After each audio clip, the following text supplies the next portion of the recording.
Hello!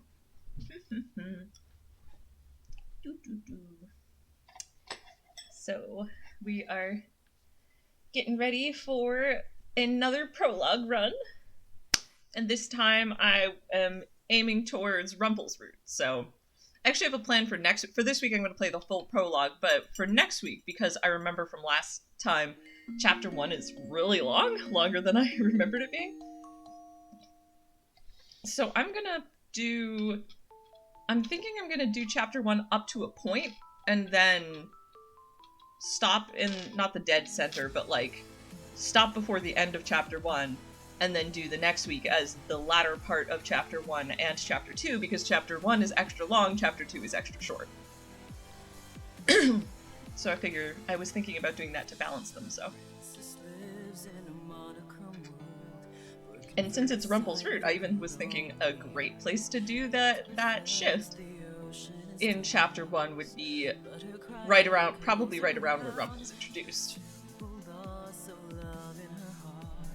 The ads, when I run an ad, it's 60 seconds. I don't know how long it is by default. I think by default it's 30 seconds. So yeah, I think it is longer. But it prevents pre-roll ads for a while.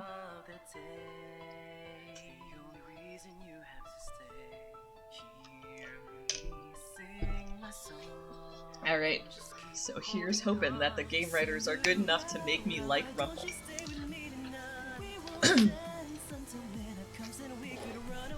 I enjoy sorry. I said the wrong word. I anticipate the first couple chapters into his route are probably going to be rough. But... Oh, you meant the prologue. Oh, no, nothing to do with ads. Fair enough. Oh, hey, I should turn on my light to make me look a little bit different.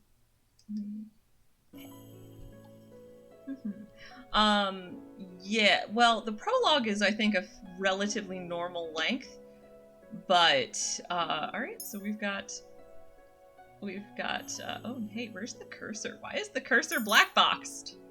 That's super weird. That's very strange.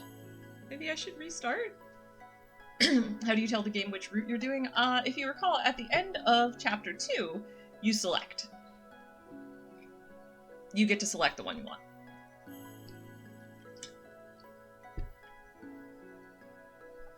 But Fritz and Waltz's are both locked until you've finished Rod's and Karma's and Rumple's. So, for the first three, for the prologue, chapter 1 and chapter 2, there's not much that you can actually do on the route you're choosing. So there's like nothing in the prologue. There's like one thing in the chapter 1 that can be used as a point towards, like, when you are running in the streets and you choose one direction and it's a point for Karma's route. I've checked before because I was curious and oh, hello, Ice Starmie! But yes, so in chapter 1, one direction will give you a point for Karma's route. The other direction, I checked it on my own, and it gives you a point for Waltz's route. And I'm probably going to do that one just because it doesn't really matter who you get a point for if it's not on your main route, I believe. And both of my previous 2 streamed runs, I've done the direction that gets you the point for Karma, because the first time I just coincidentally did that, the second time I did that on purpose. Oh, you only, okay. You only need to complete 2 of the 3 initial routes to unlock Fritz and Waltz. Okay, I didn't quite realize. I'm still gonna play in story order. So I'm gonna do Rumple's route and then do theirs, but that's pretty cool, and I didn't know that.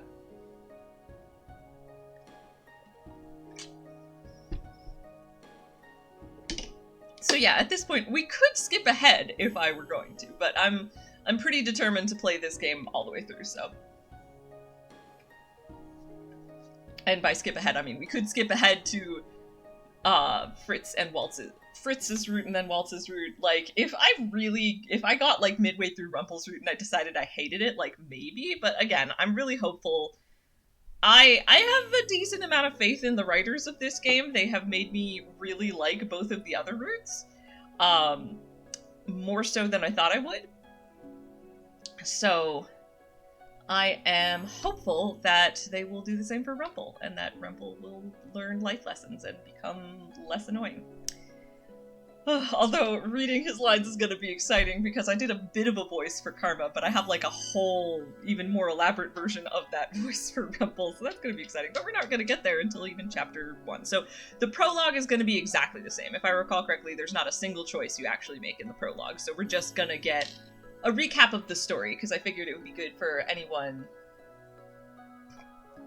Oh, yeah, if you need to step away for a few minutes, that's totally fine. You won't miss anything if you've already watched the prologue. For this stream, you will miss actually nothing. But I like starting back from the prologue because it's a great point, you know, it's a great jumping on point for anybody who wants to, like, join into the stream. And I mean, absolutely, if you're here and you're watching this, you should go back and watch Rod's route and Karma's route just to get the story in order, but, like, for anyone who's like just a very casual watcher who's like, that sounds like a lot of effort, I just think it's nice to be able to have a convenient place to come in on. And also I find it fun to go back through the early chapters and catch things I missed and stuff, so. Alright. I hate that the cursor is missing, and I don't know if that will actually go, well, we'll try start. And I'm gonna, yep, nope. Alright, we're gonna close and reopen the game real fast in hopes that it will solve that cursor problem. Because I like the little gem cursor, and I do not particularly enjoy having a little black box as my cursor. And it looks like it just failed to load properly somehow, but yes. Okay, you can't see it yet, but it's there now. Fingers crossed. Alright, it'll take, yeah. Yeah, there we go. There's our nice little gem cursor. And I've already played the opening, so I'm gonna skip it this time. Alright.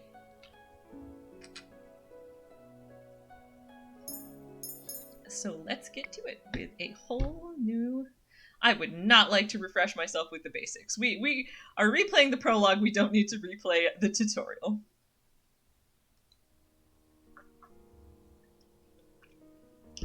Once upon a time, in a kingdom far, far away, there were 2 crystals. One was the Crystallum Lucis, protected by the ruler of the fairies. The other was the Crystallum Tenebrarum, which was watched over by the high leader of the witches. The Lucis was sustained by love, happiness, and joy. The Tenebrarum by fear, anger, and hatred. The fairies and witches lived in harmony with the humans of the kingdom. They regulated the powers of the crystals in order to maintain balance between darkness and light. For there can be no joy without sadness, no courage without fear. The kingdom was at peace for a time. Then one day, a traveling bard decided to write stories, tales of the magic and wonder of the kingdom. He named these stories fairy tales. In fairy tales, the light always emerged victorious, and true love was a usual reward. The fairy tales spread further than could have been predicted. The humans of the kingdom began to believe that the fairy tales were true, and that the magic of the witches was inherently wicked and cruel. The witches became hated and feared. Eventually, they were hunted like animals. The witch hunt. The high leader of the witches, in all of her anger, created the fairy tale curse. You think we are wicked? So be it. Just as you have taken our happily ever afters, we shall take yours. The witches used the fairy tale curse to attack humans indiscriminately, ultimately throwing the kingdom into chaos and darkness. The ruler of the fairies, the Lucis bearer, sought to regain peace, but the witches were blinded by their hatred for humans, who were responsible for the witch genocide. A terrible war, the Great War, began. Eventually, the Tenebrarum bearer, the high leader of the witches, was finally defeated. The Tenebrarum was lost. Peace was restored, and the light once again triumphed. But darkness can never fully disappear. It waits in the shadows, patient for when its time will inevitably return. Sorry. I pushed myself a little to just read through that entire opening bit without pausing, because I was like, I'm not sure I've ever done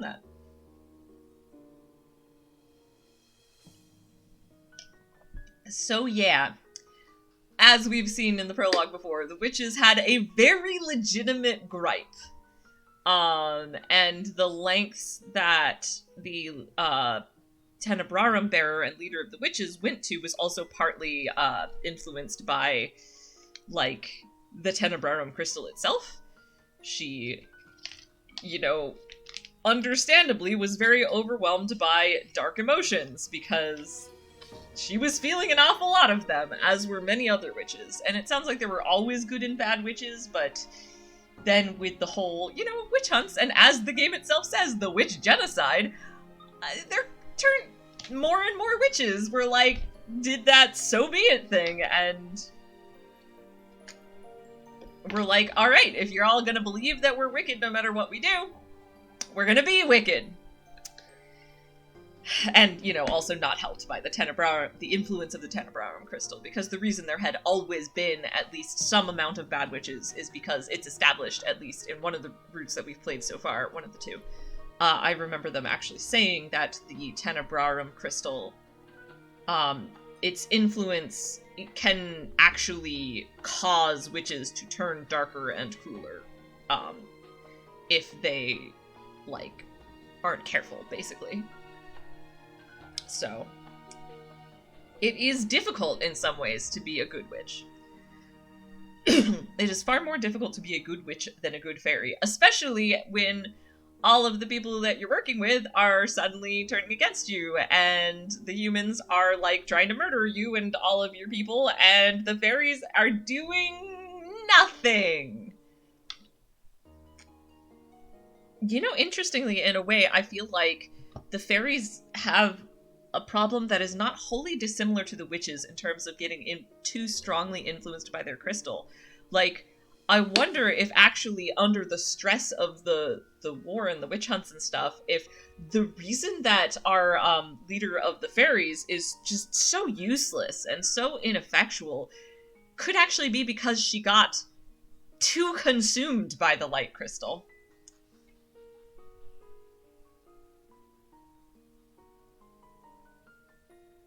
Oh, yep, and one of the problems was that the Tenebrarum bearer used to use her authority to keep the few bad witches at bay, but when all of humanity is turning against all of the witches, she was just like, F it, don't care anymore. We're all bad witches now, which wasn't literally true. There were still a few that did not actually want that path, but a lot more than there used to be. Yeah, the Tenebrarum bearer herself got angry at the humans, and like, honestly, even without the influence of the Tenebrarum, like, I could see how very easily someone could fall down that path, given the situation. Yeah, and the number of bad witches got, yes, absolutely, of course, the number of bad witches got bigger after the witch genocide. 100%. Like, I'm sure that before that all went down, there were a lot fewer bad witches, and it was a lot easier to deal with them. And then after that went down, after humans just decided for no good reason that all of them were clearly bad, well, they became I can't say self-fulfilling prophecy, but, like, because it was not the witches themselves who fulfilled that prophecy. Yeah. Like, yes, it is, in fact, hard to be a good witch in NGL. Anyway, thank you, Ice Starmie. Let's sign here. Prologue. Ice Princess. Oh, hey, there it is! Look at that! I have unlocked Fritz's and Waltz's roots. I'm okay with... Like I said, I'm sticking with the story order, I'm playing every route, so... Rumple's for now, but once Rumple's is done, then we will get to play Fritz's, and I'm very excited for Fritz's. Well, the only reason I hesitated to call it a self-fulfilling prophecy was because It was the humans who did it, and so, like, it wasn't the witches' self-fulfilling prophecy, it was the humans' self-fulfilling prophecy of we're scared of the witches because we think they're all bad, and we're gonna make them all bad. But the way I had phrased it, I was like... I had been referring to the witches, and I do not think the witches were their own self-fulfilling prophecy. If that makes sense. I think the prophecy was self-fulfilled by the humans believing that they were bad, so... I was just nitpicking my own phrasing. Alright.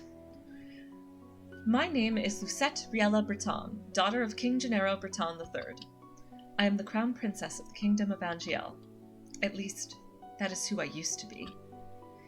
But that was before yesterday, when I became a victim of the infamous fairy tale curse. Everyone has forgotten my birthright. Now I am nothing more than a lowly peasant. I feel like I am stuck in a nightmare. But no, this is my reality now. I still have no idea what I must do to break the curse. I close my eyes and remember that day. It had started out like any other day. Mayday. Have you heard? Another person was cursed. Lucette. Silence. I am on my way to the dining hall for breakfast when I stop and listen to the sound of hushed voices. There are two maids standing next to each other with brooms in hand. Lucette, thinking to herself, these two are slacking off again. Maid B. That's terrible. What fairy tale curse was it? Maid A. They say it was Pinocchio. Maid B. Pinocchio? The fairy tale with the lying boy whose nose grows longer? That's awful. Maid A. You know, more and more people have been getting cursed lately. You think those wicked witches are up to something again? Maid B. I thought the fairy tale curses would stop after you-know-who was defeated. Lucette. You two were hired to work, not talk. Maid B. Shocked. Maid A. We're sorry, Your Highness. Oh, yes, sorry. Catching up on chat, sorry. More specifically, it's a trope called... So Ice Starmie says, more specifically, it's a trope called Then Let Me Be Evil, which I consider a type of self-fulfilling prophecy. That's fair, actually, yeah. So the humans self-fulfilled a prophecy, and then the witches self-fulfilled the prophecy that the humans were setting out. And as this new island points out, there is, I believe, a song in Wicked about it. Yes, indeed. No good deed goes unpunished, which keeps running through my head. Because of that, like, so be it then, is actually a line in that song. So yes, absolutely that song runs through my head every time we get to that bit. And also Ice Starmie coming in with no, like you said, it was a self-fulfilling prophecy, a human self-fulfilling prophecy. And now we have to see bitter Lucette again before she gets her character development again. Yep, starting from the beginning. Although in some ways that's another one of the myriad reasons I like starting from the beginning. Like, it's even better to see Lucette's character growth when you start from the beginning, I think. Like, you see where she started, and then you get the whole journey of where she lands.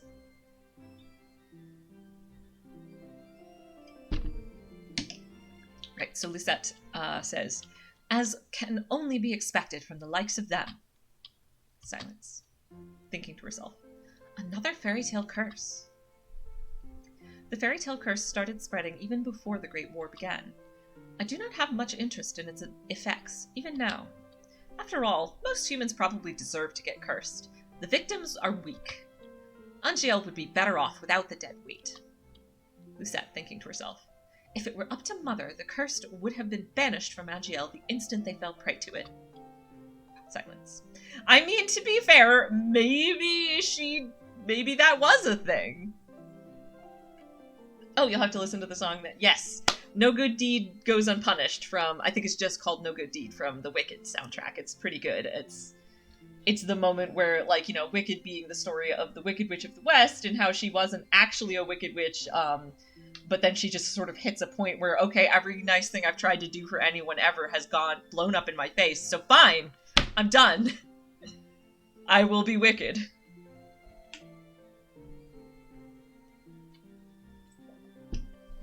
Alright, so, continuing on. Lucette, continuing to think to herself. But Mother is not here anymore, and she will not come back. Ever. Maid. Princess? The king and queen are waiting in the dining hall. Lucette. I am on my way. The king, Ophelia, and Rod are all present in the dining hall. Someone is conspicuously missing, but I ignore their absence. King Gennaro. Good morning, Lucette. Lucette. Good morning, your majesty. Ophelia. Good morning, Lucette. Lucette. Silence. King Gennaro. Lucette. Lucette. Ophelia. Ophelia. Silence. Ophelia Widensov. Every day I wonder why my father, the king, married a lowly baker. She could never be a true queen, for she pales in comparison to Mother. I take my seat next to the king, and then look up at the person sitting opposite me. Okay. Speaking about the Tenebrarum Bearer in songs, there are two songs that remind me of her. Queen of Mean by Sarah Jeffrey, and I guess I'll have to wait for the second one. Oh, there it is. Open Up Your Eyes by Emily Blunt. I am not immediately familiar with either of those songs, but I'm honestly gonna just, like, copy that to remind myself to look it up later. Let's do that. Because I am here for music that is, like, fitting to character and situation. So, thank you for the recommendations. Alright. Rod Benedict Widensov, my stepbrother, is bored and quiet as usual.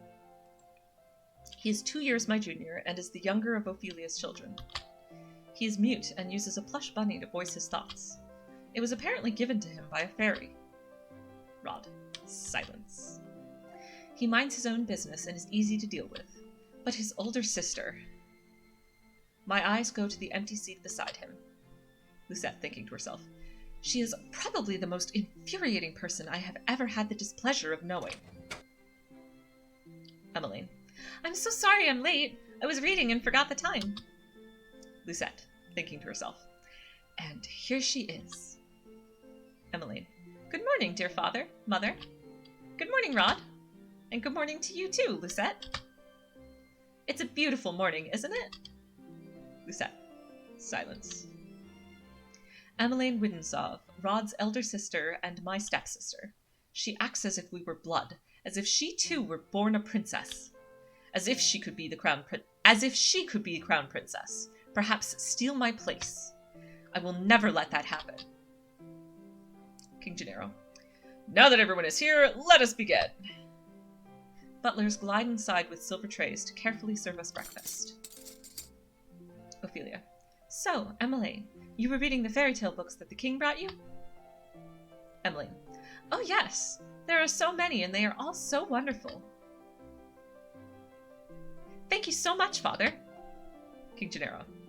I'm happy you like them. Emmeline. I love them. It's so strange that the library didn't have any of them to begin with. Lucette. That is because Mother hated them. She had all the books burned. Emmeline. Shocked. Oh,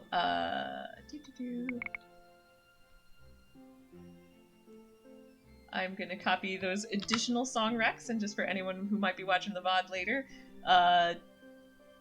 Nobody's Home by Avril Lavigne and Princess Don't Cry by Karis are both ones that remind Ice Stormy of Lucette, and Nothing on You by B.O.B. featuring Bruno Mars is a good Lucette Karma song. I love that you have songs for like a bunch of the pairings. And so let's just copy more of those down because I need to like make a playlist of good Cinderella Phenomenon songs now. And then I love it, Call Me Maybe, but specifically the cover by Boyce Avenue for Rumple. I will look forward to seeing what, I like that it's not the original song, but a cover, so. By Boyce Avenue. And then right here by Ash's remains for Lucette and Fritz.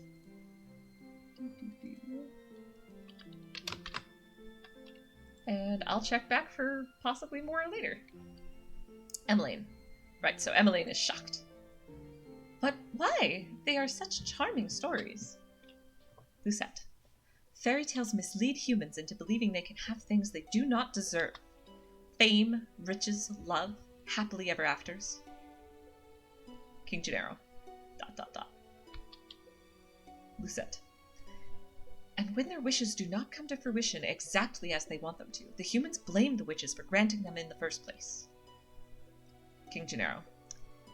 What are you implying about the witches, Lucette? The atmosphere shifts, the air in the room growing heavy. I continue to eat. Lucette. Out loud. And she's not wrong, to be fair. Perhaps witches are not responsible for the evil in this world.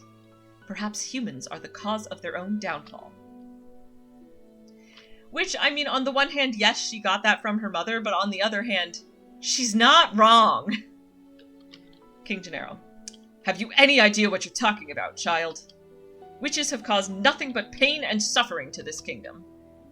Even now, they still spread the fairy tale curse to our innocent subjects. Yo, you say that, but I'm realizing we know 2 out of 2 roots.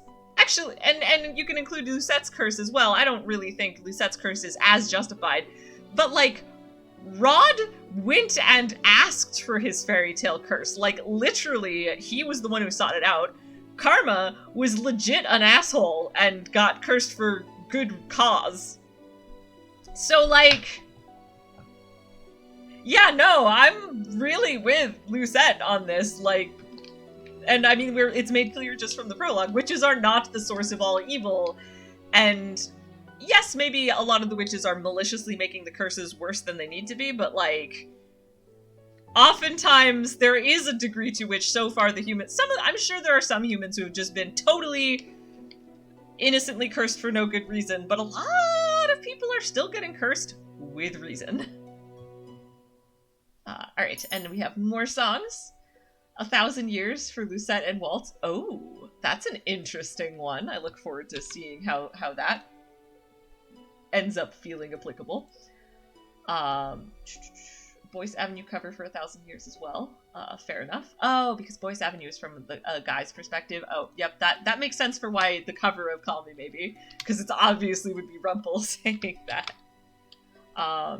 And then Do What You Gotta Do, Cheyenne Jackson featuring Dove Cameron for Lucette and Gennaro, which is not an official route, mind you, for any viewers, but, like, is a fun headcanon that we all probably would have enjoyed seeing a route for. Like, oh, wait, sorry. Garland. I saw Gennaro and I read Garland, so let me clarify. The route that we all wanted to see was Garland. I would love it if you had a song for Lucette Garland, what that could have been. But let me reread that properly. Do What You Gotta Do, Cheyenne Jackson featuring Dove Cameron for Lucette and her relationship with her father, Gennaro. Rod, Karma, and Rumpel kind of deserved their curses. Rod made a deal, Karma was punished for a valid reason. And, okay, we will apparently find out that the witch who cursed Rumpel was trying to help him. So, interesting. So, maybe, maybe we will find Fritz and Waltz totally didn't deserve their curses, but I suspect that both Fritz and Waltz have very more complicated situations, given that they were the locked roots. So, yes, alright, copying more for the future listening playlist for the Cinderella Phenomenon playlist. Alright.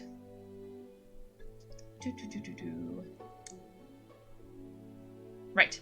The truth is, I know very little about the time the witches had free reign of Rangiel. I was very young then, and Mother forbade me to leave the palace, sometimes even my room. I know nothing of the people's supposed pain and suffering. Lucette, thinking to herself, Mother kept me away from everyone. And so, I cannot bring myself to care. Out loud. How do you know that the cursed are innocent? King Gennaro. Our people have been toiling day and night to rebuild Angiel after the Great War. Our people are the kingdom's foundation, and I am endlessly grateful for their determination and resolve. Every day I wonder what your mother taught you about... Lucette. Leave mother out of this. King Gennaro. Silence. Ophelia. Dear, please. King Gennaro. Silence. Ophelia. Lucette, darling, your father didn't mean to... Lucette. I am not one of your children, Ophelia. I do not need your sympathy. Ophelia. Shocked. King Gennaro. Lucette, you will show your mother respect. Lucette. She is not my mother. I set down my fork and knife and stand up. I am done. Excuse me. My father and I have never got on, but our relationship has significantly worsened since he married the baker. Lucette, thinking to herself. My father, the king. It has been 17 years and I have never felt any love from him. He treats Emmeline and Rod, who only entered our life 1 year ago, like his own children. Better than he has ever treated me. This has been my life ever since Mother passed away 4 years ago. Continued to think to herself. Mother was the only one that was there for me when no one else was. If it wasn't for the accident during the Great War, she would still be here. Man, why the sour face so early in the morning, princess? Fritz! Fritz! He's my favorite. I will maybe wait to affirm that statement for totally sure until after I've played all the routes. But as from everything I have seen and everything I have been, hinted, I have had hinted, I really think that Fritz is my favorite character in this game.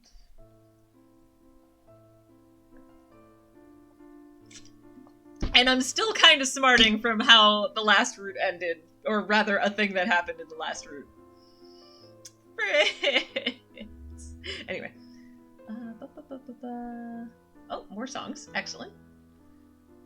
Evil Like Me for Lucette and her mother. I dig it. Because of You by Kelly Clarkson. And Brand New Me by Alicia Keys for Lucette, also for Lucette and her mother. Oh yeah, Because of You is one I know, and yep. Yeah, wow. So far, of the ones you've mentioned, that's the only one that I can, call to mind immediately the lyrics. And yeah, that's really fitting for Lucette and her relationship with her mother. Fair enough, for Lucette and Rod, since they're your OTP, you have a lot of songs, but the one you consider the main theme is Mirrors by Justin Timberlake. Okay, adding them to my list. Thank you for sharing. I love, fan playlists, basically, for media, so this is very cool, and I'm gonna, look up all these songs and sort of put them together and listen to them later, so thank you for the recommendations. Alright, man, who is we know to be Fritz. Let me guess. It's the king, the queen, or Princess Emmeline. Or is it all of them? I ignore his question. Lucette. Fritz, what are you doing here so early? Fritz. I'm running some errands for my father. Fitzgerald Aidan Leverton, son of the highest knight of the Order of Caldera. His father, Sir Alcaster, has served the royal family for many years. Sir Alcaster is one of the king's most trusted advisors. 3 years ago, Fritz was assigned the honor of becoming my personal knight. His presence is the only company I can tolerate nowadays. Lucette. You should wait in the throne room, then. Sorry, I actually made that sound more annoyed than I think she would be at Fritz, so he said he was running errands, and Lucette says, You should wait in the throne room, then. Fritz. Thank you. Silence. Princess? Lucette. Yes? Fritz. You know, I haven't seen you smile once since I met you. Lucette. Why is that of any importance? Fritz. Silence. Still, I do hope to see you smile one day, Princess. Lucette. Silence. Fritz. Well, I won't take up more of your time. I'll see you at 10. Lucette. 10? Fritz. Don't tell me you've forgotten. Lucette. Forgotten what? Fritz. You're going to town today, remember? I deflate as the realization dawns upon me. It has been 2 days since the king issued the order. Flashback. King Gennaro says, Lucette, I would like you to accompany Emmeline on one of her town outings. Lucette. Silence. Surely you could send maids with her instead. King Gennaro. I would not have requested you to accompany her if I was going to send her with her maids. Lucette. Silence. King Gennaro. I want you to make an effort to get along with your sister. Lucette. Step sister. King Gennaro. She is your sister, and you will treat her and Rod as if they were of your blood. Lucette. Silence. King Gennaro. 2 days from now, you are going to accompany Emmeline outside. Lucette. Shocked. King Gennaro. It has been 4 years since you last left the palace. Ever since then, you have locked yourself away. You barely leave your room. Angiel was in the grip of war back then, but now the kingdom is safe and back to its former glory. I want you to see how beautiful Angiel really is. Lucette, a princess must know her kingdom. Go with Emmeline, and she will show you the town that you only ever see through your windows. Lucette. Silence. Is that an order? King Gennaro. If it needs to be. Lucette. Silence. King Gennaro. Are we clear? Lucette. Silence. King Gennaro. Lucette. Lucette. Understood. The last time... Oh, right, I was gonna go check on chat. I won't say I'm in love for Lucette and Rod. I mean, yes, that song, that's another one where I can pull the lyrics to mind immediately. And yeah, you're right, it is in fact a tsundere anthem. So, very good for any tsundere pairing. And especially one where it is 2 tsundere characters. Alright, and Queen of My Heart is perfect for a certain moment in Rod's route as well. I will add those to the list.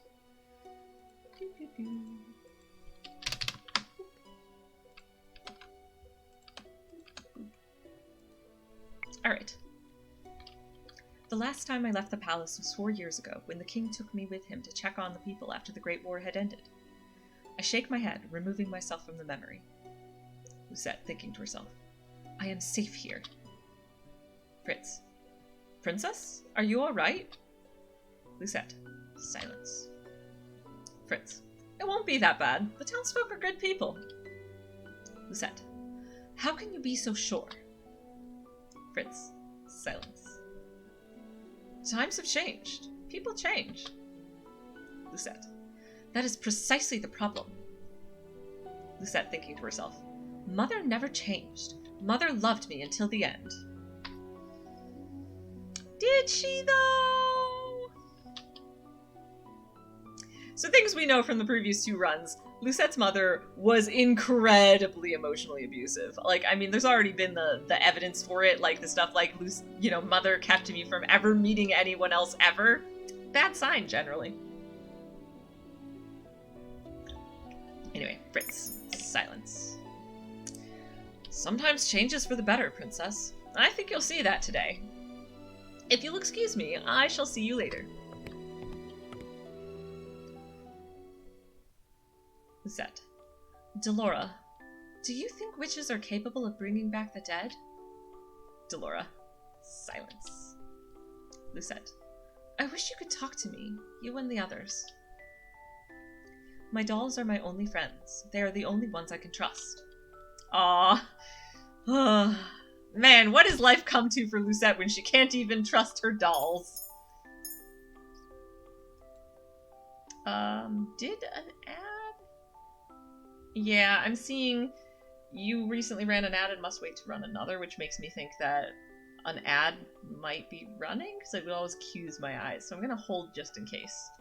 Because ideally, I don't actually want to like keep running when an ad is rolling. I'm just not 100% sure how to check when that's happening. So,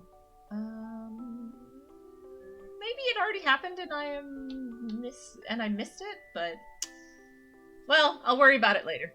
But for sure, always let me know. Feel free to let me know if an ad ran for you, and I can like go back or I can pause when it comes up, and I'm happy to do so. All right. So dolls. Dolls are no ad here. Okay, I don't know why it popped up. I think it just popped up saying that the pre-roll. I don't really understand how it works. I'm not gonna worry about it. So yes, going back to Lucette. My dolls are my only friends. They are the only ones I can trust. Unlike humans, they will never betray me. They will never hurt me. They will always be there for me. Yep. What's this world come to when Lucette can't even trust her dolls? But she doesn't know that yet.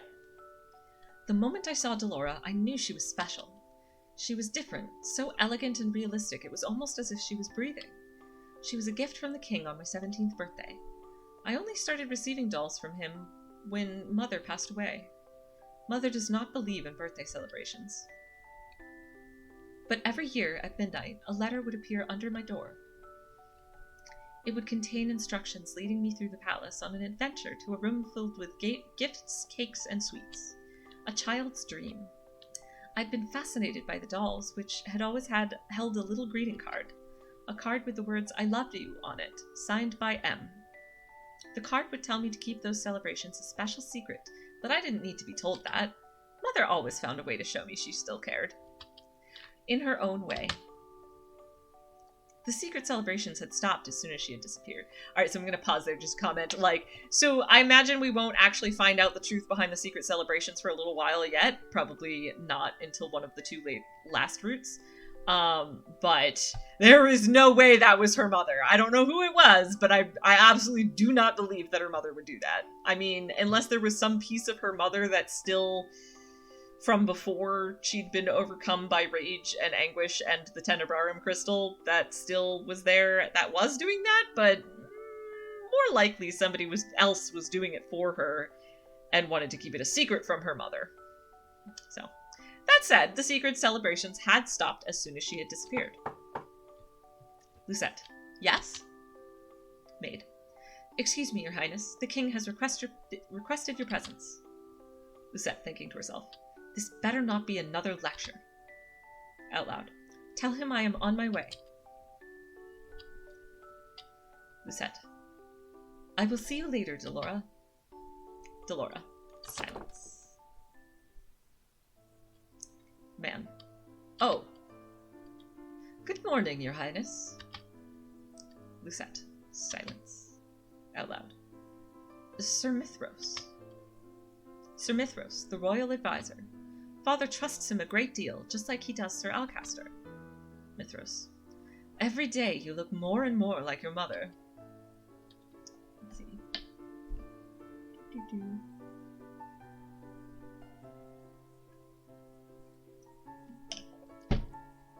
Fair enough. The long list of songs for your OTP, I appreciate it. I will read them out since I've been reading all the other ones out.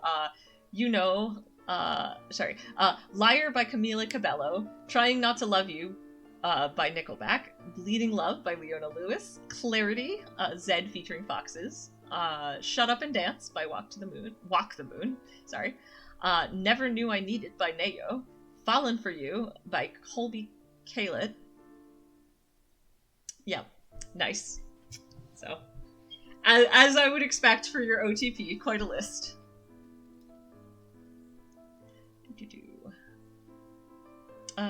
Only in Waltz's route will we know more about the birthday celebrations. Okay, good to know. So it'll be a while yet. So I will run through that at least twice more. No, once more. No, twice more. We will get the prologue 2 more times after this, and both times I will continue to wonder until the final time when I will be like, and soon we will know. Well, relatively speaking, soon. Anyway, Lucette. Silence. I sometimes find Sir Mithros talking to Mother's portrait when he thinks no one is looking. He must have admired her a lot, but I cannot bring myself to think highly of him. There is something about him that puts me on edge. Mithros. Are you on your way to see the king? I shall not keep you then. Until our next meeting, dear princess. Lucette. Silence. In the third room, out loud. Your Majesty. King Gennaro. Lucette, are you ready? Lucette. Silence. King Gennaro.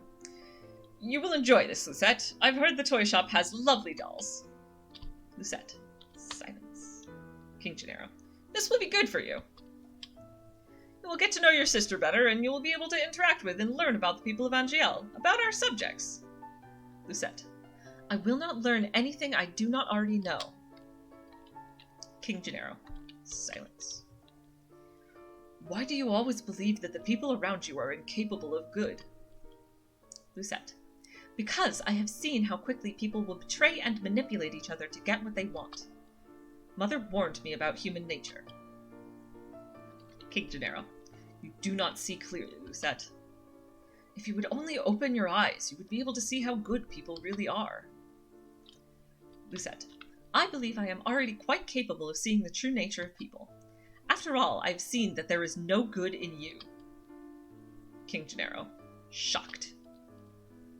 Lucette, Lucette. Where were you when I needed you 4 years ago? Where have you been ever since? But yeah, nah, and you know... Yeah, I was about to comment on that, actually. Arsarmi says, I'll say it again, I don't like how Gennaro pushes her so much to be friends with the Widdenslavs. I was about to say, so, like, look, I do think it is important, like, everyone who wants Lucette to sort of grow and mature and, like, you know, gain character development stuff, is of the same, I think, correct opinion that she needs to, like, break out of her shell and go interact with people outside of herself and her tiny world. But they all go about it in really shitty ways. Like, King Gennaro, I don't think he's wrong to encourage her to, like, get out and interact with people, but it is incredibly naive of him to assume that she's just gonna see the good in everybody, because everybody is just going to be so happy to see her. Like, dude, how naive do you have to be to not realize that your daughter is, that particular daughter is going to not have the same experience in town as the other two kids? And, yeah... Gennaro totally deserves this burn. Yeah, I mean, I think there is good in him. I think he's just really dropped the ball in terms of all his interactions with Lucette. I think he generally, like, wants to do something about how she's clearly just really closed off and, and some of it is clear that is because she's been, like, very withdrawn and not interacted with people, and, like, as he said, she barely leaves her room. But, like, dude, this is not the way to get her to open up. Like, you're so worried, maybe go to town with her, and then maybe pay attention when you do so, and see how people react to her. Maybe you should spend some time with your daughter. Aww! Johnny One Take coming in with, bro, you know you're naively not optimistic when Hana Pengu has to be the one to deliver the reality check to you. I do trend towards naively optimistic on average, but... To be fair, there are some things that will get me really worked up, and treating your family poorly is definitely, like, one of them. Like, whether egregiously or even minorly like this, where it's like, Gennaro is just not being a good father, and there's, like, ways he could be, and he's just not doing those, and he's trying other things that are not working. Yeah, Starmie agrees, that's exactly what I thought. He should spend some time with her himself. Yeah, like, and I get he's the king and he's probably busy, but, like, they do breakfast together. I'm sure he could arrange for, like, the occasional lunch or dinner with her to just chat with her, like, get to know her, and maybe occasionally if he's off doing, I don't know, king business out in the town, he could take her with him. I mean, she's the crown princess, so it would be good for her to, like, start to learn. I'm sure she's had lessons on governance and stuff, but, like, there's just way better ways he could, I mean, I could see that maybe, I could see how maybe, yeah, I was gonna say, I wonder if he's pushing Lucette towards Emmeline and Rod because he thinks that because, you know, especially with Emmeline, where she's, like, she would be sure to be a good influence if Lucette would only let her in, and they're of a similar age, and, like, if he could get Lucette to consider friendship with her. It would be really good for Lucette, but, like... Yeah, no, I totally agree. It seems that he's too uncomfortable because he knows he wasn't a good father. So he keeps being a bad one. Yeah, he just hasn't hit the point where, yeah, basically he's just like, well, I've already kind of failed her and she clearly doesn't like me and I shouldn't try. So, well, I got these new family members. Maybe I can just, get her to bond with them instead and then fix all the problems that way. That's also fair. Ice Stormy's headcanon is that, Gennaro hopes that if Lucette befriends the Widdensofts, it'll be easier for him to get closer to her again. Maybe, but that's definitely, and I can totally see that, and I buy that headcanon. But it's still kind of a shitty approach. Like, dude, just talk to her. Yeah, with Rod's route, I think he still doesn't get close to her in Rod's route, where is the one where she does get closest to the Widdensofts. And I really think that the only reason that he's more effective after Karma's route is because he had to go through much harsher trials in a lot of ways. I think he's just kind of stuck in a rut. Like, I think he needs something to shock him out of it, and nothing has happened to do so. He's stuck in a rut where he's convinced that nothing he does is ever going to get through to her, so he doesn't try. And so instead he's like, okay, since I can't try, I'll just push her this way.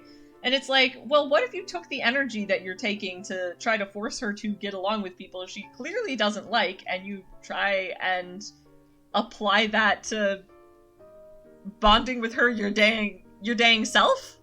So yes, anyway, by route 3 of seeing this same King Gennaro being super effective in his dealings with Lucette, I have just... So that's the other thing, John, like... Seeing the same scenes for the third time with him being just a really ineffective father just really kind of makes it... I just want to, like, shake him!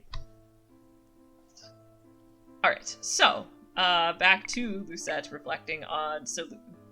accusing Gennaro of where were you when Mother died, where have you been ever since? Back then, I'd been overflowing with grief and pain. I'd just lost Mother, my entire world. I'd hoped that maybe then he would have shown me love and compassion.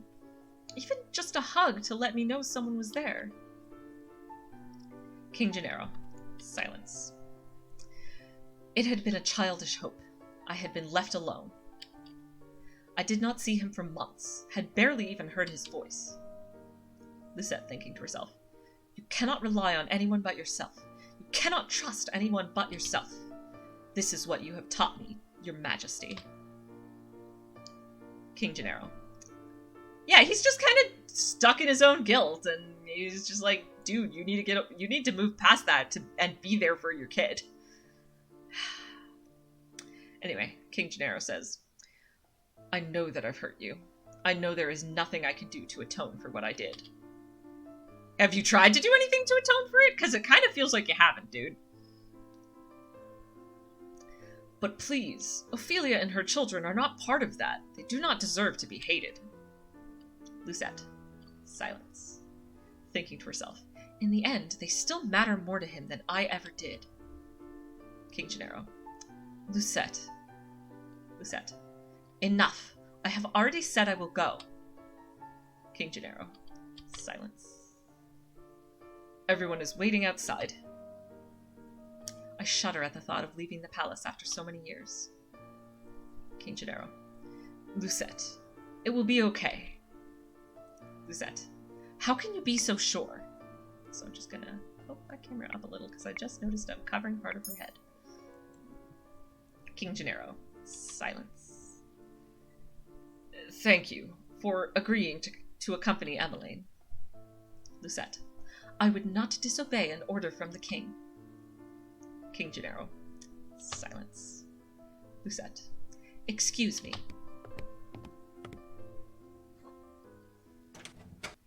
Yeah, and a lot of it is just them talking past each other, like, he's trying to push her to be closer to the Wittenslavs because he thinks she needs someone to be there for her and to, like, you know, open up her perspective and stuff, and he thinks that he can't be the one because he's stupid, being stupid about it.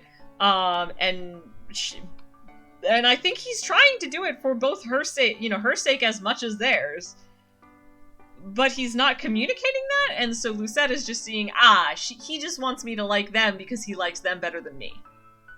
And he just wants me to be nicer to them. And so it's like a classic misunderstanding kind of deal, but like, that is largely Gennaro's own fault. Waltz's route shows a better Gennaro, although it's a bit inconsistent because it makes it look like he tried more than the other routes show he tried. Now, to be fair, I know I am being harsh, but I'm absolutely willing, like, if something were to show me that he did try, that he tried for years, and it just didn't get through to Lucette, I'd have a different opinion of him. Like, I can understand giving up after trying for years and years, but that's fair. Either way, Gennaro suffered a lot, so I'll always think he was an awful father, but it's impossible not to have some sympathy for him after what I learned in Waltz's route. Alright, I mean, good to know. I am totally willing to be shown better sides of King Gennaro. Like, yes, I agree, it won't change my opinion that he's done a bad job of parenting. Maybe he has better excuses for it than I think, but unfortunately, even if he has a good reason for it, or rather, even if he thinks he has a good reason for it, even if there are clear explanations for it, I don't know, I really just don't think there's an excuse for not finding your way past that to, like, be there for your child. But maybe that's just me. Actually, no, I don't think it's just me, because I think everyone agrees, so... Anyway, girl says, "Hello, how can I help?" Emmeline. Vyrika! Vyrika. Emmeline! I mean, Princess Emmeline. How good to see you! I trail Emmeline, ignoring her as she embraces her friend. I glance around the small shop. The dolls displayed here are nowhere near the quality of the ones in my room. Lucette, thinking to herself, I cannot understand why Emmeline insisted she buy gifts for her friends here. Silence. I cannot believe I am outside of the palace. Fritz. There's no need to be so tense, Princess. I would never let anything happen to you. Your only job is to relax and enjoy yourself. Lucette. You ask the impossible of me. Fritz. I'm going to call that a worried silence. Emmeline. There's no need to be so formal, Vyrika. I'm still the same as I was. Oh yes, Rod's come along as well. Rod. It's been a while, Vyrika. Vyrika. It's good to see you again too, Rod. Emmeline. And I must introduce you to Her Highness, the Crown Princess Lucette. Vyrika. Shocked. The look on Vyrika's face as she takes a step back from me is all too familiar. Fear. Vyrika. My apologies for being so rude, Your Highness. Good morning. Lucette. Silence. Vyrika.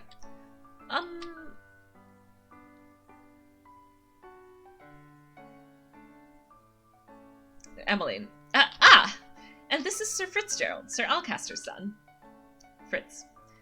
It's a pleasure to meet you, my lady. Vyrika. Oh, you're Sir Fitzgerald? You really are as handsome as Emmeline described in her letters. Fritz. Sorry? Emmeline. Shocked. Please don't mind her, Sir Fitzgerald. Lucette. Silence. Vyrika. I'm so sorry to Emma. Sorry. I'm sorry, Emmeline. Fritz. Right. Emmeline. Vyrika. So, what brings you all the way out here? Emmeline. Oh, I'm here to get some toys. Gifts for some new friends. Vyrika. Toys from here? Are you sure? Emmeline.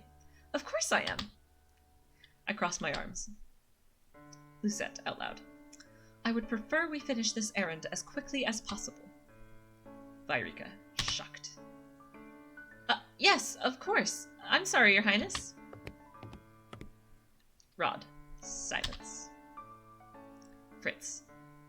Princess. Lucette, thinking to herself. I can barely breathe in here. I just want to go back to the palace. Oh, sorry, I'm just like, it's so obvious this poor child is having anxiety. Huh, interesting. So the developers apparently said in their Tumblr that they initially had plans for Fritz to date Emmeline in some routes, but they gave up on this idea. Probably Rod's route. Yeah, that makes sense, but I wonder why they... I mean, maybe because... Oh. Bye, John! See you around. I love that. Time for that thing that lots of characters in this story could use. Therapy! He's not wrong. Alright, so beautiful lady. Good morning. Lucette, shocked. Fritz, shocked. Rod, silence. Up until this point, I had always considered Mother to be the fairest beauty in the land. The lady that walks in proves me wrong. Her beauty is mesmerizing and clearly without peer. Everyone in the shop is openly staring. Viorica. Oh, you're early today, ma'am. Beautiful lady. I have some important errands to run later today. Are the items ready now? Viorica. Oh, of course. Let me go and fetch them for you. I'll just be one moment, Emmeline. Beautiful lady. Silence. Lucette. Why is she... Lucette thinking to herself specifically. Why is she smiling at me? Viorica. Here you are, ma'am. Oh, it makes sense why, because probably Karma is smiling at her because he recognized her instantly and was like, ah, yes, the one who I will poke to break my curse in a few months. Alright, I'm gonna click that link for later reference. Boo boo boo. Thank you for sharing. Right, so, beautiful lady. Thank you. Emily. Ah, that lady was beautiful. Viorica. Right? Any girl standing next to her becomes hopelessly ugly by comparison. Do we have to make that comparison, though, guys? We do not. We do not.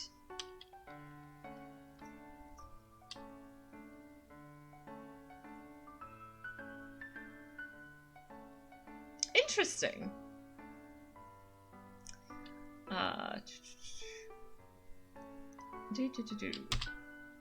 Emily. Who is she? Viorica. She's new around town. Some say that she's a fairy. Lucette, thinking to herself. A fairy? Fairies had saved Angèle from the witches 4 years ago. Everyone considered them our saviors. Thinking to herself. And yet, the fairies are still unable to stop the fairy tale curse from spreading. Viorica. Here you go. Thank you so much. Emily. No, thank you, Viorica. I hope to drop by again soon. Viorica. Good. I'll look forward to seeing you again. I hope to see you again as soon as well, Rod. Rod. Likewise. Lucette, thinking to herself. Leaving the palace was a bad idea. While I am out, I am the center of attention. Some townsfolk point and stare at me. Most, however, make a point of avoiding me, like I am the plague. There are some spiteful stares, but thankfully none are nearly as intense as they were 4 years ago. Lucette. Silence.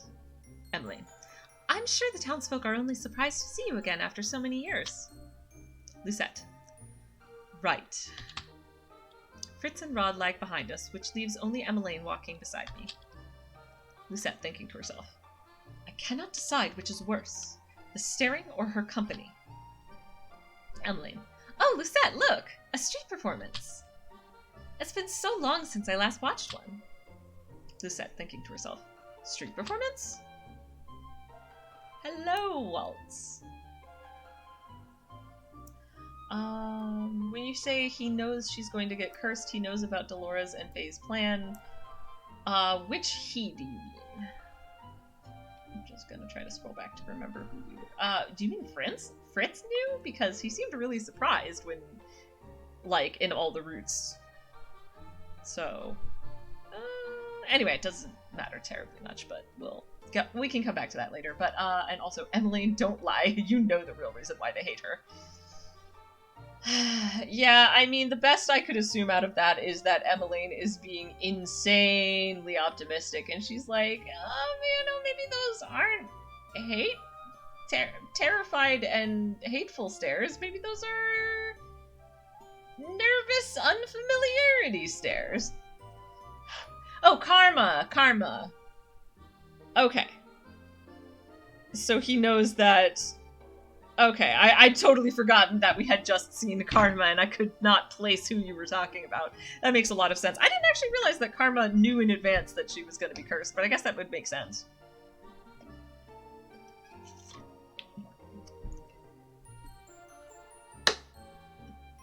But, yeah, no, Emmeline is, at best, putting on some extremely rose-colored glasses. Anyway, boy who we know to be Waltz. Good day, everyone! My name is Waltz, and I'm here to spread some happiness and magic. The boy named Waltz snaps his fingers, and colorful flower petals start to rain down from the sky. Emmeline. Isn't that pretty, Lucette? Lucette. Silence. Waltz. And are those the princesses over there? It is an honor to have you in attendance. Please accept this humble gift. He snaps his fingers, and white lilies appear in his hand. Emmeline. Oh, thank you. Lucette. Silence. Waltz. Silence. The boy looks at me as if expecting some kind of reaction. When he gets nothing from me, he sighs and gives me a wry smile. Waltz. I hope to see you again during my next show. Yeah, I have the strong impression. We won't know for sure for a while yet, but I have the very strong impression that Waltz knew Lucette, before this, and her memory was wiped, basically. Like, it's part of the many things that I would assume it's part of the many things that her mother kind of conveniently erased. Bit of a spoiler for anyone watching through the first time here, but yes, her mother definitely erased her memories of a lot of the worst things that her mother did, and also anything that her mother kind of deemed inconvenient for Lucette to know or remember. She was just like, bye, memory. Okay, that's fair. Emmeline knows very well the real reason why they hate her. She's optimistic, but she's not that naive. I'm just like, why did they never tell Lucette? Like, Emmeline, like, obviously, like, there were many opportunities for her father to say something, but did he actually sit down with Ophelia and Emmeline and Rod and be like, okay, so Lucette has no idea, and I need you to not tell her about her mother? Because that's weird. It's really weird that nobody ever told her. I get Gennaro himself, like, he's got all sorts of bad ideas about what will be good for her. And I guess it must have been him, because I just can't think of a reason why the rest of her why her stepfamily wouldn't have.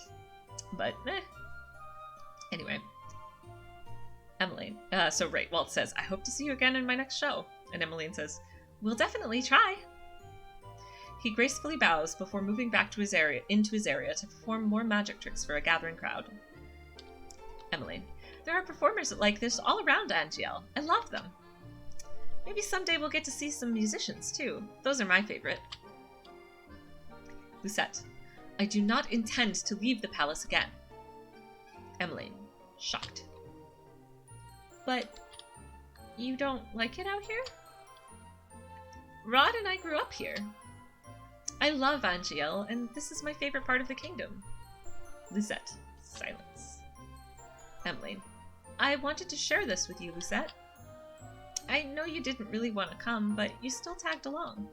That means a lot to me, so thank you. Lucette. I did not do this for you. I am only here because the king ordered me to go with you. Emmeline. Silence. Yeah, okay, the explanation that the game gives is that Lucette wouldn't have believed them, but that's rubbish.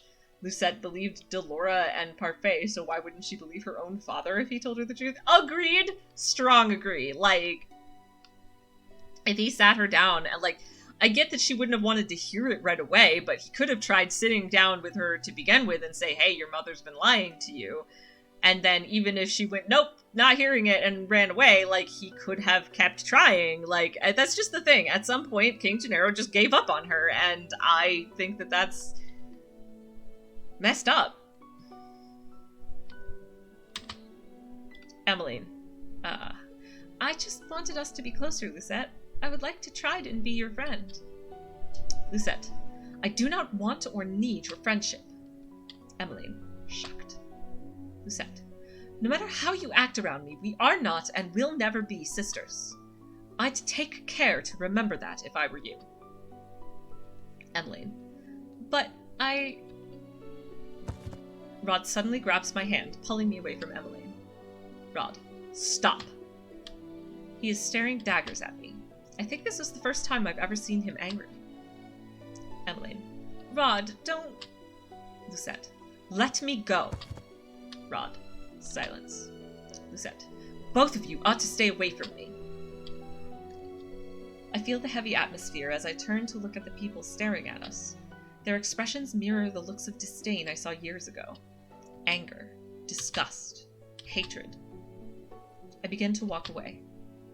Fritz. Princess, wait! Lucette. Don't follow me. Fritz. Princess! I adjust my cloak, making sure my face is hidden from view. Lucette, thinking to herself. I never should have left the palace.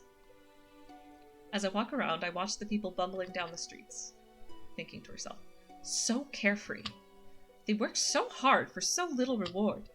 They could work their entire lives and never have a fraction of what I have. And yet, they are happy. And I... Woman A. I heard Annis lost her job at the palace.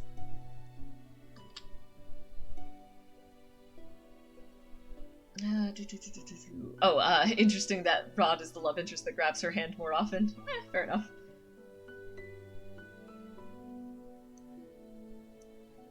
The time right now, the time when she was about to fall and he caught her. I guess it's just kind of an instinct for him to, like, for good or ill, to reach for her hand.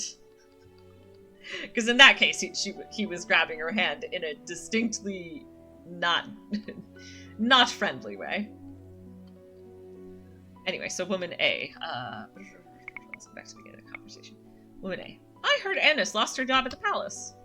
Woman B. It's true. Crown Princess Lucette made sure that poor girl was fired. I stop in my tracks at the mention of my name. Woman A. Not again. Lucette, thinking to herself.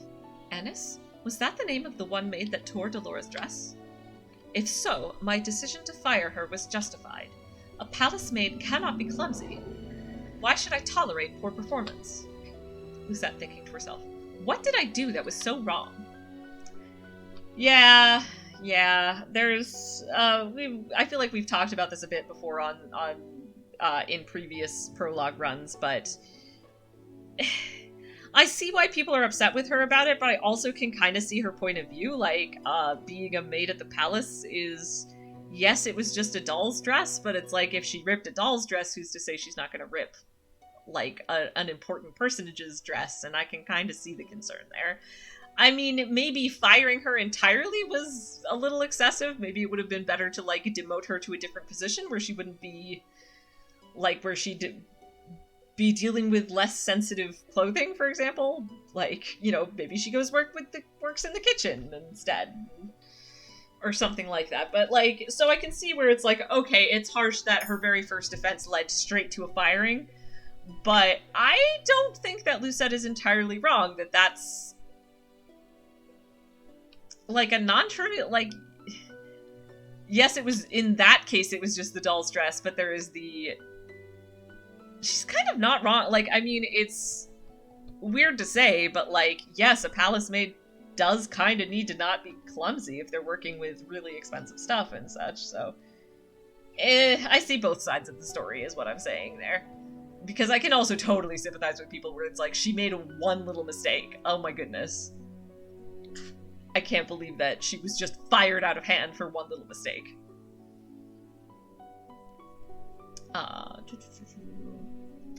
Anyway, woman B.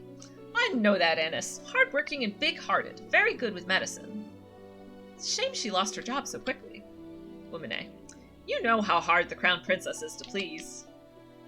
And to be fair, this may also just be one in a long string of firings by Lucette, who has maybe not always fired people for valid reason. Anyway, Woman A continues, my friend at the palace says she doesn't even smile, only goes around with that cold look on her face. That's probably why they call her the Ice Princess. Lucette, shocked. Thinking to herself, Ice Princess? So all the times I heard the servants saying that, I'd always suspected they were talking about me. Woman A. She's the complete opposite of our Princess Emmeline. That child's an angel. We all know she should be crown princess. Annoyance begins to simmer inside me. I cannot stand hearing any more, so I walk away. Ever since Emmeline entered my life, I am always being compared to her. And now I have become second best. Lucette thinking to herself, I am Lucette Riella Breton, daughter of King Gennaro Breton III and the crown princess of the kingdom of Angiel. I am of royal blood. She is nothing. And it's like, you know, I feel like Lucette she knows she's not happy. Like, I feel like her title is all she has to hang on to.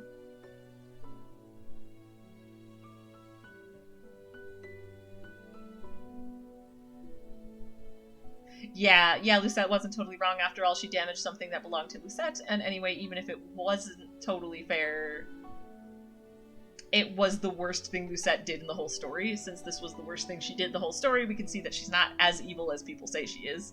This is not enough to label someone evil. Yeah, no, I agree. Like, no way, I get she's cold, she's closed off, she doesn't care about other people the way she ought to. I would say the fact that she doesn't care, that she can't empathize with people, that she doesn't care about other people, and she's admitted that to herself. She just doesn't see it as a problem, and that is where I think the problem really lies. But I still think I still agree that it's not enough to say that she is evil, it's enough to say that she has some issues she needs to address, but... And, I mean, to be fair, maybe she's done worse things outside of what we actually see in the story, but yeah, nah. It really seems like the problem everyone has is that she's cold and closed off and not very empathetic. Which are all bad qualities, but yeah, like, Ice Princess is one thing, but, like, evil and cruel are not words I'd apply to her. Cold and standoffish and lacking in empathy, sure, but that's a far cry. Like, that's bad personality, and bad personality is not the same as monstrous or evil.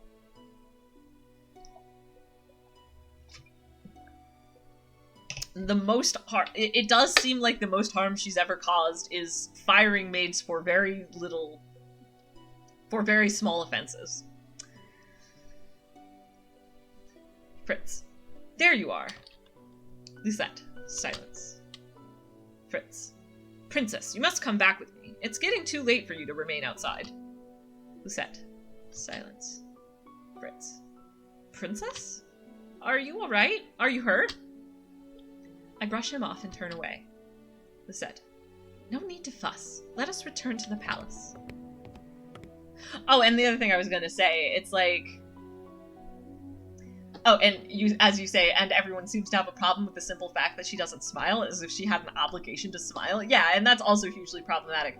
But I was also just thinking, and I want to add to that thought, that I really think what it comes down to is people see her as that being cold and standoffish and not very empathetic, and they think, ah, she's just like her mother. And they don't give her a chance. And, you know, the not smiling is part of that. They're like, ah, yes, just as we expected. She's a miserable child, and, like, her lack of smiling clearly means that she's just as bad as her mother. Oh, yeah. Considering what we see from Lucette in the story, I don't think she ever did anything worse than being strict on the servants, as she was on Anis. We see that Lucette is not an evil person. Oh, yeah, for sure. Like I said, I think... she is lacking in empathy, but she is not inclined, like, in that it is hard for her to care about the suffering of others because she's not exposed to it. But... And yes, she's clearly been unnecessarily strict on the maids, but, like, unnecessarily strict in that she scolds them over small things and fires them over small things, and nothing worse. There is so much worse she could be doing that I'm sure her mother did do, and I really think people are just looking at her and seeing her mother's child, and any little standoffish thing she does, they're like, there it is! Because people just have this preconceived notion of her, and any little thing she does that doesn't fit, like, that is viewed as slightly negative personality trait is just seen by people as evidence she's just what they fear she is. And that's some bullshit. Yeah. In fact, as you say, precisely, they just see her mother in her and don't give her a chance. And yeah. Exactly that. Anyway, Fritz, silence. And now back to the palace. Leaving the palace was physically and mentally draining. My bed is welcoming to my unusually heavy body. I turn my head and meet Delora's glassy gaze from where she sits on my shelf. Yeah. Oh yeah, her mother was 10,000 times worse than her, but people still insist in seeing her mother in her. And yeah, it's pretty shitty, but it is pretty common, unfortunately, to how people tend to work. Yeah, it's just like the whole thing with witches. It's unfair prejudice. Anyway, Lucette says to Delora, well, who she still thinks is a doll. I left the palace today, Delora. It was the same as all those years ago. Everyone looked at me like I was... What have I ever done to deserve those looks? How can I be so hated? Thinking to herself. Ice Princess. Silence. I wish Mother was here. I look at the smiling faces of my dolls. Out loud. At least I still have all of you. I yawn and stretch my arms. Good night, Delora.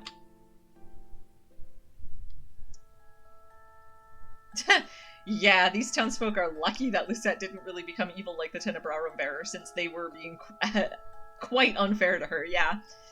It would have been very easy in this situation, like... Her mother certainly wanted her to take after her footsteps, and, like, it would have been very, very easy for her to become what everyone feared she was. And I do think it just speaks well of her inner strength of character that it's, in a lot of ways, so relatively easy for her to change and become better. It's just she needs people to unlock that that's a thing that she's allowed to do, I think, because, you know, she's got all the messed up programming from her mother, who, you know, gaslit the hell out of her and taught her a lot of really problematic stuff. And, like, her nature is very, very good, I think. Very good-hearted. And so all that people needed to do is break through her mother's shitty programming, and then bam, we get the Lucette that we know and love from, like, all later on in all the roots as she's getting to be more open. Anyway, let us finish out the prologue here. So, Lucette has just gone to bed, and there is a voice singing Twinkle Twinkle Little Star, which I am going to sing. Right? It would be ironic, wouldn't it? Lucette became what everyone fears because people already treat her like a villain. Yeah, it would be, then let me be evil. Again. And, you know, the people of this kingdom are darn lucky that that was just not in her nature. Right, anyway, so... She says, good night, Delora, and it's nighttime. And I am going to try singing Twinkle Twinkle Little Star again. Especially since I actually put, like, a channel point redemption for singing things on stream, so I'm like, I gotta get over my nerves. Although it does clash badly with the background music. Twinkle, twinkle, little star, how I wonder what you are. Lucette thinking to herself. Singing? But who? Up above the world so high, like a diamond in the sky. Lucette. Silence. Voice. Twinkle, twinkle, little star. I blink my eyes open, only to see Dolores sitting right in front of me on my bed. Alright, and in my defense, if that sounded out of key, I am both singing against opposite music and with headphones on, so cut me some slack, if you will. I blink my eyes open, only to see Dolores sitting right in front of me on my bed. Moonlight spills across her delicate features. Dolores. How I wonder what you are. Yeah, I definitely had that one wrong, but whatever. It's cut the song off in the middle. I do like that, because it's like Twinkle Twinkle Little Star, because it's like, how I wonder what you are. I mean, honestly, maybe she didn't sing that part. Maybe she said that part. How I wonder what you are. Wasn't she on the shelf with all of the other dolls when I went to bed? Lucette. Laura? Dolores. It's almost time. Lucette. Shocked. I pinch my cheeks to make sure I am not dreaming. It hurts. Dolores. Only 10 minutes before the clock strikes 12. Hello, Dolores. Dolores. I hope you're ready, princess. Lucette. What? My doll just turned into a human. How? Lucette. Who are you? Dolores. You know who I am. I've been watching you since the day your father gave me to you. Lucette. What is happening? I don't think I've ever been so confused in my life. Dolores. All the answers will come with time, but right now I'm here to give you something, princess. That something being a fairy tale curse. Lucette. Is this... Dolores. Cinderella's very own glass slipper. It's beautiful. Too beautiful. Then a realization begins to dawn upon me. Lucette. You're a witch! Dolores. Smart girl. I knew you'd figure that out eventually. Now it's time to say goodbye to your precious crown. Lucette. What? And again, this is Dolores being... I think Dolores and Parfait are scared. They also fear the worst. And so they're paying more attention to the negatives than to the positives. Like, you know, I was just commenting a little bit earlier about how, like, Lucette is holding on to her position as crown princess because she doesn't have much else that she cares about. Like, her mother taught her that made her better than other people, and so she's clinging to it as this is like the only thing I have. I'm miserable. I don't have anyone in my corner. I genuinely believe that nobody is in my corner, and nobody actually genuinely likes me for me. The only thing I have left is my title. And so, like, but other people look at that, and it's like, she's clinging to her role as the crown princess because, I don't know, something power? No. It's very obvious if you pay attention why she's clinging to that role. Anyway, that said, here we have Dolores saying, "Sweet dreams, Cinderella." And that's the end of the prologue, which I suppose I could have read that first and then made my commentaries. Actually, it's not the end of the prologue. That's the end. We're very close to the end of the prologue. I'll finish this because there was a scene transition and then we get this last little bit, I think, before we get into episode 1. Chapter 1. Oh, yes, and Lucette never had a chance to have more than that because her mother wouldn't let her have more than that. Exactly! And her father was just like, well, nothing I can do. And, yeah, so she was just very, very, very closed off in her own little world. And she wasn't allowed to have friends, and so the only person at this point that she has that's even kind of like a friend is Fritz. Like, as she put it, the only person she tolerates talking to. Anyway. Woman. Hey! Wake up, girl! Lucette. Huh? But where am I? Ow, my head! Woman. You have some nerve sleeping in front of my shop. Leave before a customer sees you. Lucette, shocked, thinking to herself, I was in my room. How am I here? Woman, did you not hear what I said, you filthy child? Lucette, filthy? You would speak to your crown princess in such a manner? Woman. If you're the crown princess, then I'm the queen. You must have been knocked on the head quite hard to have such a grand delusions. Lucette. I am not delusional. I'm Lucette Riella Breton, blood daughter of King Gennaro Breton III and the crown princess of Angiel. Woman. Right. The king never had a daughter with that witch. Lucette, thinking to herself. Is she referring to mother? Out loud. Witch? Woman. Don't pretend to be stupid, girl. I can only stare at her, puzzled. Our good king only has stepchildren, Princess Emmeline and Prince Rod, and you are most definitely neither of them. Lucette. What? Woman. Now get gone before you go spouting your crazy gibberish at my customers and scare them away. With a huff, she leaves me to my own rapidly turning thoughts. I quickly realize that I'm wearing tattered clothes and that I do not even have shoes on. Lucette, shocked. No, no. This cannot be happening. Something shines against my chest and I reach up to grab it. This is... It all floods back. Delora being a witch. Cinderella's glass slipper. This is not a dream. Lucette. Delora gave me the fairy tale curse. My hands begin to tremble. Lucette. I must return to the palace to speak with the king. Lucette. Let me in! Knight A. Sorry, girl, but this place is off limits to uninvited guests. Lucette. You do not understand. I am Crown Princess Lucette Riella Breton. I must speak with my father. As loath as I am to call him that, I have to. No one will believe me if I am addressing him by title. Knight B. You best leave now, nice and quiet, before we have to force you. Lucette.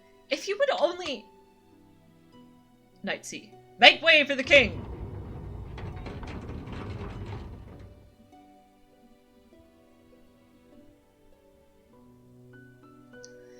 The gates swing open and 3 horses trot out. Soldiers ride 2 of the horses, while the last horse has a different, familiar rider. Lucette. Father! I immediately move to block the path of his horse. The soldiers move to hold me back. Knight B. Your Majesty! King Gennaro. What is this? Knight A. Your Majesty, this girl is claiming to be your daughter. King Gennaro. Daughter? Both of my stepchildren are in the palace right now. Lucette, thinking to herself. What? Even father is a part of this? Out loud. Father, you must help me. King Gennaro. Silence. Lucette. A witch has cursed me. Thinking to herself. For once in your life, just once, help me. Out loud. You must believe me. King Gennaro. Silence. Tell me, where's your family, child? Why are you all alone? He looks at me with pity in his eyes. He is looking at me more kindly as a peasant than he ever did when I was the crown princess and his daughter. I recoil. King Gennaro. Silence. You must be hungry. Take this.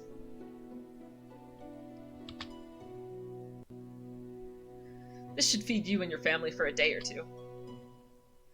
The kingdom offers work opportunities to those who need them. Please let your parents know. Okay, I've said this before, and I'll say it one more time. I'll say it at least this one more time, but probably every time this scene comes up. Bold and entitled of him to assume that she, A, has parents, and B, what was the other thing? Oh, yes, and then soon he's gonna say, make sure she gets home, and it's like, bold of you to assume she has parents and a home. Like... I'm glad that there are you've made work opportunities for, like, you know, struggling peasants in your community, but in your kingdom, but there is no way that there are 0 homeless people and 0 orphans. Yeah, I mean, yeah, you're absolutely right. It makes no sense that the king didn't even investigate the situation. He knows curses exist. Rod's root shows that he feels someone is missing. It is kind of weird that he just kind of wrote it off as, you know, crazy peasant girl and didn't even follow up to be like, does that girl even have parents? Is she okay? Like, yeah, nah, whatever. Yes, how did he assume she had parents? I assume entitlement. It just did not cross his mind that she could be a homeless orphan, because there couldn't be any of those in his kingdom. I mean, to be fair, I am willing to believe that he has some lovely orphanages set up, and I'm willing to believe he's got some excellent, like, you know, city projects for, you know, and that anyone can come work for and, you know, get a little. So I am willing to believe that his kingdom is set up, that it is not as hard as it is in some places to get out of poverty situations. However, there are always going to be, you know, poor and struggling and homeless people and orphans. You know, maybe both her parents died in a carriage accident and no one's realized that she's alone. Yeah, that's the one that bothers me the most. Like, you know, he says, you know, let your parents know that there's, you know, I think he just assumed she was a beggar who was maybe even sent by her parents to, like, come lie and pretend that she's the daughter of the king, and he's just like, oh, poor beggar family, you know, poor beggar girl from a poor beggar family. Let your parents know that we have work opportunities for people like them. And I'm just like, again, dude, it's really just, I really just think it comes down to entitlement. People in positions of extreme privilege have a hard time often comprehending how bad other people's situations can be. Yeah, we know he sees the kingdom in rose-colored glasses, which is why he thinks everyone is good and hardworking when Lucette was badly treated when she was in rags. Yeah, exactly. There is darkness in your kingdom, dude. I appreciate that you've clearly taken some measures to address it, but it is weird of you to assume that those measures are all working perfectly. And exactly as you expected, and that nothing bad ever happens. Like, well, maybe not weird so much as problematic. Anyway, Lucette, I do not want your pity. Father! King Gennaro, please escort this girl back to her home. Make sure she gets there safely. Knights, at once, your majesty! I watch as my father and his 2 guards ride away on their horses, leaving me to stand in their dust. Lucette, thinking to herself, he left me alone. Again. Knight A. Where is your home, girl? Lucette, thinking to herself, there is nowhere left for me to go. Father has forgotten me. Out loud, leave me. Knight B. Now look here, our orders were to leave. Lucette, leave me alone.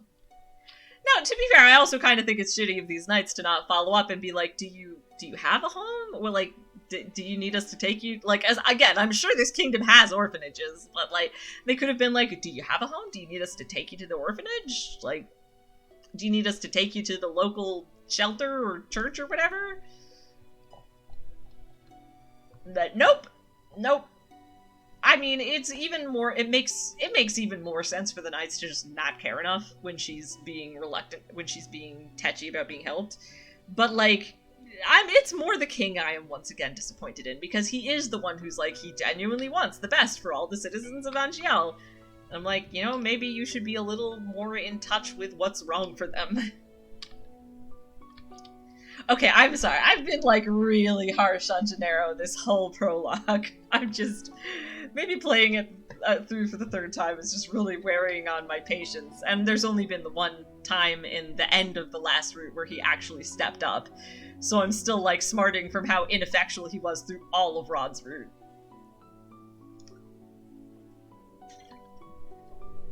So yeah, I'm actually gonna like sort of back up and reset a little, because I think I am done with yelling about being annoyed with Gennaro. For now. Knight A. Suit yourself. Can't say we didn't try. Knight B. Don't cause any more scenes, little girl. I watch with bleary eyes as the soldiers return to the palace. Lucette, thinking to herself, how can this be happening? I stare at the small pouch in my hands. Silence. I do not know what hurts more. The fact that I have just been unceremoniously paraded away from my home like I am nothing more than a piece of garbage, or the fact that my own father does not recognize me. Noblewoman A. Oh, look at that girl's hideous dress! Noblewoman B. How difficult it is to be poor. I clutch the pouch closer to my chest as I run into an empty alley. I huddle in a corner, trying to become as small as possible. I squeeze my eyes shut, hoping that when I next open them, everything will be back to normal. Lucette. A dream? And now we have the first of the flashbacks, which is the actual proper end of the prologue. I mean, fair, he is a bad father, so he can't complain that we say he's a bad father, but I do feel like I have ground that point home enough by now, I think is where I'm coming from. Anyway, so so we complain a lot about Gennaro as a father, but like, it's the mother who was genuinely abusive. So, you know, as always, content warning for emotional abuse and lots of things that go along with that. I can never remember what goes with any given memory. Mother, no matter what happens, you must not leave the palace. Young Lucette. Why? Mother, the world is cruel. People will only ever hurt you. Young Lucette. But they're always so nice to me. Mother. That is only because you are the crown princess. They will only ever think of what they can take from you. Young Lucette. Silence. Mother. I am trying to protect you, my love. That is why you must never leave the palace. Never leave Mother. I am the only one who will ever love you so much. Do you understand? I said it before. Now this, I've said it before, I'll say it again. Massive red flag. Anytime anyone ever says, I am the only one who will ever love you, GTFO. That's the biggest, one of the biggest red flags for emotional abuse. That is, and everything she's doing here is isolating, like, you know, isolating someone and making them depend only, like, on the abuser is a classic abuse tactic. Yeah, with an abusive mother and a useless bystander parent. Poor Lucette. Yeah. So yes, Mother says, do you understand? Young Lucette. I understand. And now we have the actual end of the prologue. Alright, so chapter 1. So next time, like I said, let me just pull out and save. Oh, I'll have to start a new page. So, like I said, I plan to play through most of chapter 1 next week, and then combine chapter 2 with the later half of chapter 1 to keep my streams a little bit more regular, because 2 hours is usually my goal for streams in general, and for Cinderella Phenomenon, I'm happy to just do as long as it takes to get me through the chapter, but with chapter 1 being extra long, and I've said, as I said before, it makes sense to me to take the extra long chapter that happens right before the extra short chapter and just chop the extra long chapter in half, or in parts. So yes, so we will be picking up from there and going through probably most of chapter 1 next week. So hope to see folks there, and thank you everyone who came out to watch this or who might be watching this later. You know, particular thanks to Tapawa Vulcan and the Ice Starmie and Johnny Buntake for coming in and commenting. And even if you've just been here lurking, or like I said, even if you're watching this later, I appreciate you all enormously, and I just am really enjoying the experience of playing this game and sharing it with other people, and just thank you for being here. So I hope to, so my next official stream, I think I am streaming this Wednesday, unless I have something else, which is like occasionally I do. So let me just look real quick. Oh, okay. Yeah, I'll still be streaming this Wednesday at 5 p.m. Eastern. That's my Minecraft stream. My usual weekly Minecraft stream. And then obviously the next Cinderella Phenomenon stream will be next week at 4 p.m. and we'll be playing Chapter 1. So hope to see folks one or the other place. And I will talk to you all later. Actually, I want to just check something real quick because there was someone who was live who I might want to...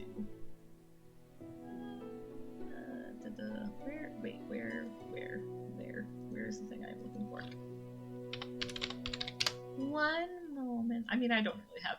You know what? I think there's just a couple of you here, so I won't worry about it. Bye! But yes, there's this musician I really like. Her username is Nini Music 1001.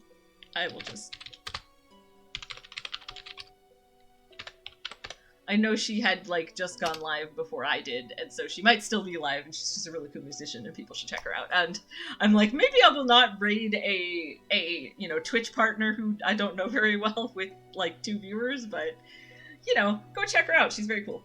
Right. All right. So thank you again, everyone, for being here, and bye.